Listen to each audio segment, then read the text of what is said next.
Hey guys, tonight we wander into a medieval village just as twilight spills soft gold across timbered rooftops, and the smell of wood smoke drifts lazily through the cool evening air. You step carefully over uneven cobblestones, passing a well where a few villagers pretend not to stare at one another a little too long. Somewhere nearby, a lute hums faintly. Courtship is in the air. Or maybe that's just the livestock.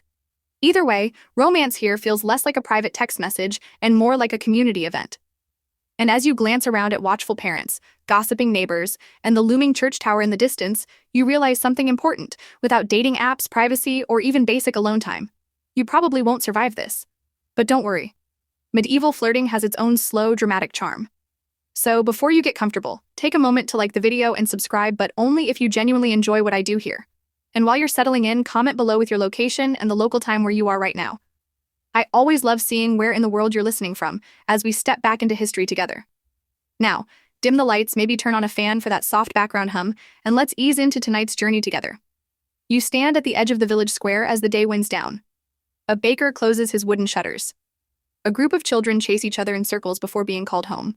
But your focus drifts elsewhere, to the subtle glances exchanged between two young villagers near the well. Dating, as you know it, doesn't exist here. There are no candlelit restaurants reserved just for two. No quiet movie nights. Courtship in medieval times is public, practical, and deeply intertwined with family reputation. A mainstream historical fact gently settles in. In much of medieval Europe, especially among peasants, marriage was less about romantic love and more about economic survival. Families considered land, labor, alliances, and dowries when arranging matches. Love was welcome. But stability came first. You notice how a young man in a simple indigo tunic lingers near the well longer than necessary. He offers to lift a heavy wooden bucket for a young woman in a russet dress. She lowers her gaze modestly, but her smile betrays interest. The entire exchange lasts seconds. And yet, in this world, that small act carries meaning. You begin to understand something quietly powerful. Courtship happens in shared spaces. At wells. At markets. During church gatherings. There is almost always an audience. An odd detail makes you pause. Sometimes, young, unmarried people would participate in playful village traditions, like May Day celebrations, where symbolic flowers or garlands were exchanged. These weren't just festive decorations. They could hint at affection. A sprig of rosemary might suggest remembrance. A ribbon tied just so might carry a secret message. You wander closer to the church, its stone walls glowing softly in the fading light. The bell tower stands tall, reminding everyone that romance unfolds under moral supervision. Courtship isn't just about two people. It's about God, family, and the entire community. Scholars still argue whether medieval marriages were as emotionally distant as older historians once believed, or whether affection quietly grew within these practical unions more often than we assume. As you watch the subtle body language between the young villagers, you suspect the answer is complicated. The square begins to thin as dusk deepens. Parents call daughters home. Fathers rest heavy hands on sons' shoulders. Conversations are brief, measured. No one lingers too long.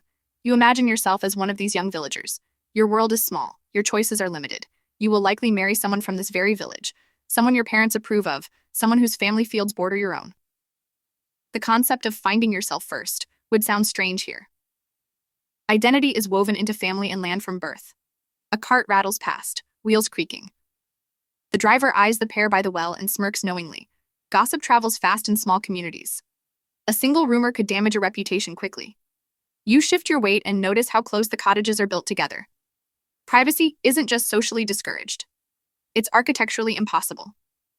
Thin wattle and daub walls don't muffle whispers. Shared living spaces mean everyone knows everyone's business. The young man finally steps back from the well. He gives a slight nod. Not too bold. Not too familiar. The young woman gathers her bucket and walks toward her home, her pace steady, though her cheeks remain faintly pink. This is the rhythm of medieval dating. Slow. Cautious. Observed. You turn your gaze toward the castle on the hill beyond the village. There, courtship looks different, but equally complicated. Nobles engage in elaborate displays of courtly love, where poetry, longing glances, and grand gestures sometimes matter more than actual marriage prospects. But down here, among farmers and tradespeople, survival shapes romance. Another historical reality drifts through your thoughts. Life expectancy was shorter, and economic stability fragile. Choosing a partner wasn't about butterflies in your stomach. It was about ensuring fields were worked, children were raised, and winters were survived. As darkness settles fully, oil lamps flicker in cottage windows. The square empties. The well stands silent. You remain there for a moment longer, feeling the weight of it all. The tenderness hidden beneath watchful eyes. The longing wrapped tightly in duty. Dating in medieval times isn't dramatic in the modern sense. It doesn't sweep you off your feet. It roots you firmly in your community. You take one last look at the now quiet square and realize something unexpectedly gentle. Even here, in a world of strict rules and shared spaces, hearts still beat a little faster when two hands brush at the well. And tomorrow, under the same watchful sky, it will happen again.